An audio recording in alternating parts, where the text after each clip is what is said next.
teman-teman semuanya, fenomena pengangguran di sekitar kita tentunya bukan merupakan hal yang baru. Terutama bagi generasi muda, ini adalah tantangan yang harus segera dihadapi dan persoalan ini harus segera dituntaskan demi peningkatan perekonomian Indonesia. Kondisi ini disebut dengan pengangguran, di mana tenaga kerja dengan jumlah yang tinggi tidak diserap oleh lapangan pekerjaan yang ada.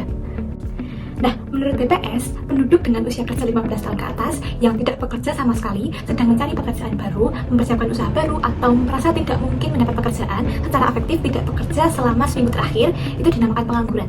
Nah, BPS menggunakan indikator TPT, atau apa itu TPT, yaitu tingkat pengangguran terbuka yang diukur berdasarkan persentase dari total angkatan kerja yang menjadi penganggur atau sedang menganggur. Saya, Nisrina Salmaningrum, Prodi Pembangunan Ekonomi Kewilayahan Universitas Gadjah Mada. Saya berasal dari Gunung Kidul. Nah, Gunung Kidul ini merupakan daerah di Istimewa Yogyakarta yang menurut BPS memiliki tingkat pengangguran rendah daripada daerah lain di daerah Istimewa Yogyakarta. Nah, akhir-akhir ini Gunung Kidul memiliki perkembangan ekonomi yang baik. Namun, walaupun pertumbuhan ekonominya baik, masih terdapat tantangan bagi pemerintah dan masyarakat di daerah Gunung Kidul, terutama pada sektor ekonomi, yaitu tingkat pengangguran. Nah, tingkat pengangguran ini bisa dilihat dari membandingkan antar daerah atau kecamatan di Gunung Kidul. Dengan analisis data dari BPS, kita dapat melihat secara lebih dekat daerah Gunung Kidul dari tingkat penganggurannya. Ini dapat dilihat dan dapat dibandingkan melalui antar kecamatan atau antar daerahnya. Nah, diambillah Kecamatan Pelayan yang dekat dengan pusat kota dan Panggang, Kecamatan Panggang sebagai daerah perwakilan atau contoh daerah paling selatan Gunung Kidul. Ini tipe geografis dan tipe tanahnya itu kering, geografisnya berbukit, dan prioritas pekerja di sana merupakan petani yang menggunakan pertanian model tradisional atau menggunakan tada hujan. Sehingga perbedaan ini menjadi menarik karena dapat menunjukkan suatu kondisi daerahnya dapat memengaruhi tingkat pengangguran di kecamatan atau daerah yang akan dibandingkan. Menurut data BPS yang sudah saya analisis, bahwa kondisi di Kecamatan Panggang didominasi oleh pengangguran struktural dan musiman karena banyak tenaga kerja di sektor pertanian yang mengandalkan tada hujan atau tradisional, sehingga mengakibatkan tidak adanya inovasi atau keterampilan dengan tingkat yang rendah. Keterampilan tenaga kerja dengan tingkat yang rendah juga bisa dilihat dari data tingkat pendidikan formal, bahwa proporsi menempuh pendidikan SD dan SMP lebih banyak daripada SMA dan jenjang yang lebih tinggi seperti sarjana. Kemudian ada yang keterbatasan akses jarak daerah Panggang dari pusat kota, membuat banyak program pelatihan tidak dapat menjangkau daerah ini. Sederhananya, lokasi geografis Panggang dapat membuat akses ke pelatihan kerja atau pelatihan UMKM jadi terbatas. Selain itu, transportasi dan jaringan internet juga belum rata, jadi kesempatan mengikuti pelatihan online pun juga kecil. Wilayah Panggang ini sebenarnya memiliki potensi wisata alam yang cukup besar.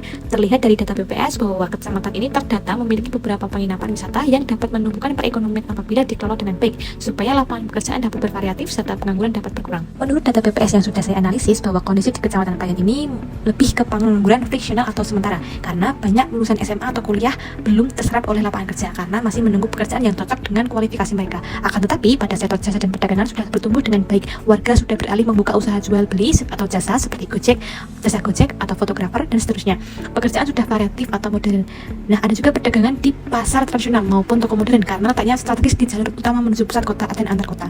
Juga tingkat pendidikan relatif lebih tinggi dibandingkan Kecamatan Panggang. Masyarakat Kecamatan Pelayan memiliki akses dan kualitas pendidikan yang lebih baik, sehingga keterampilan dan peluang kerja mereka juga lebih besar. Perbedaan ini menjadi salah satu faktor utama yang membuat pengangguran di Pelayan lebih rendah dan bersifat sementara, sedangkan di Kecamatan Panggang cenderung struktural dan musiman, sehingga tantangan ini berada pada link and match antara pendidikan dan dunia kerja untuk menghubungkan tenaga kerja dengan lapangan kerja sehingga tidak ada yang menganggur. Nah, dari analisis tersebut menunjukkan bahwa setiap wilayah atau daerah memiliki tingkat pengangguran yang berbeda-beda. Nah, pengangguran di Kecamatan Panggang ini bersifat struktural dan musiman, sehingga dibutuhkan keterampilan ekonomi dan diversifikasi ekonomi untuk masalah atau solusi pengangguran di tingkat Kecamatan Panggang ini.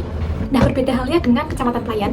Di Kecamatan Pelayan, daerahnya merupakan didominasi desa-desa yang swakarya, yaitu desa dari Sembada menuju swasembada, di mana ciri-cirinya teknologi sudah digunakan sehari-hari, sehingga kegiatan ekonomi tidak berprioritas kepada pertanian tradisional. Kemudian untuk tingkat penganggurannya, Kecamatan Pelayan merupakan di tingkat pengangguran friksional atau sementara, di mana dia sedang menunggu pekerjaan yang sesuai dengan keterampilan yang ada. Nah, pengangguran ini dibutuhkan tingkat konektivitas yang tinggi terhadap tenaga kerja dan lapangan pekerjaan yang ada, sehingga pengangguran di Kecamatan Pelayan dapat teratasi. Dengan analisis ini dapat ditemukan bahwa solusi untuk mengatasi pengangguran adalah dengan melihat terlebih dahulu kondisi setiap daerah atau kecamatan yang ada, sehingga dapat menentukan solusi terbaik untuk mengatasi pengangguran.